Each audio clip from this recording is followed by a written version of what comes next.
നമസ്കാരം. ഇന്ന് നിങ്ങളെ പരിചയപ്പെടുത്തുന്നത് കേരളത്തിലെ പൂക്കളിൽ ഉൾപ്പെട്ട ജലപുഷ്പങ്ങളായ താമരയും ആമ്പലുമാണ്. താമരയും ആമ്പലും ജലസുന്ദരികളാണ്.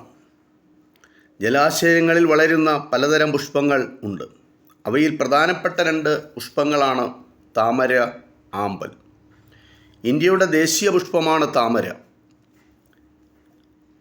പുരാണങ്ങളിൽ പോലും സ്ഥാനം പിടിച്ചിട്ടുള്ള പൂവാണ് താമരപ്പൂവ്. ബ്രഹ്മാവ് ജന്മം കൊണ്ടത് താമരപ്പൂവിൽ നിന്നാണെന്ന് പുരാണങ്ങളിൽ രേഖപ്പെടുത്തിയിട്ടുണ്ട്. ലക്ഷ്മി ദേവിയുടെ ഇരിപ്പിടം താമരപ്പൂവാണെന്നാണ് സങ്കല്പം. ക്ഷേത്രപൂജകളിൽ താമരപ്പൂവിന് വലിയ സ്ഥാനമുണ്ട്. ഇളം ചുവപ്പ് കലർന്ന റോസ് നിറമാണ് താമരപ്പൂവിന്.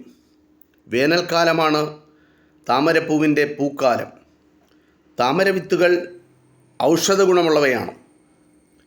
താമരയുടെ തണ്ടും കിഴങ്ങും ഭക്ഷണമായി ഉപയോഗിക്കുന്നുണ്ട്. ബുദ്ധമതക്കാരുടെ പുണ്യപുഷ്പമാണ് താമര. ബുദ്ധമതക്കാരുടെ ഗ്രന്ഥങ്ങളിൽ ഒന്നിൻ്റെ പേര് പോലും ലോട്ടസ് സൂത്ര എന്നാണ്. ഇന്ത്യയിലെ പൂക്കളുടെ രാജ്ഞി എന്നറിയപ്പെടുന്ന പൂവാണ് ആമ്പൽ.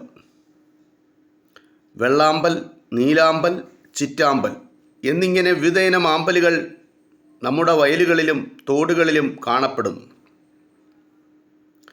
നീലാമ്പലിനെക്കുറിച്ച് വിശുദ്ധ ബൈബിളിൽ രേഖപ്പെടുത്തിയിട്ടുണ്ട്. വേര് ചെളിയിൽ ഉറപ്പിക്കുന്ന ആമ്പലിൻ്റെ ഇലകളും പൂവും മാത്രമാകും ജലോപരിതലത്തിൽ കാണുക. പൂക്കൾ അതിമനോഹരങ്ങളാണ്. 20ഓളം ദളങ്ങളും 50-ൽ പരം കേസരങ്ങളും ഉണ്ടാകും ആമ്പൽ പൂക്കളിൽ. മറ്റൊരു ഇനം ആമ്പലാണ് ചിന്നാമ്പൽ എന്നറിയപ്പെടുന്നത്.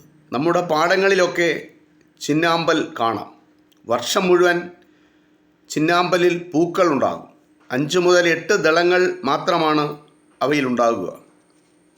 ഇവയുടെ ദളങ്ങൾ നൂലുപോലുള്ള രോമങ്ങളാൽ പൊതിഞ്ഞിരിക്കുന്നു. ആമ്പലുകളോട് താരതമ്യം ചെയ്യുമ്പോൾ ഇവയുടെ ഇലകൾ ചെറുതാണ്. ഇത് ജലസുന്ദരികളായ താമരയും ആമ്പലും എന്ന പൂക്കളെപ്പറ്റിയുള്ള ഒരു ചെറിയ വിവരം നിങ്ങളുമായി പങ്കുവച്ചു. ഇത് ഇത്രമാത്രം. നന്ദി, നമസ്കാരം.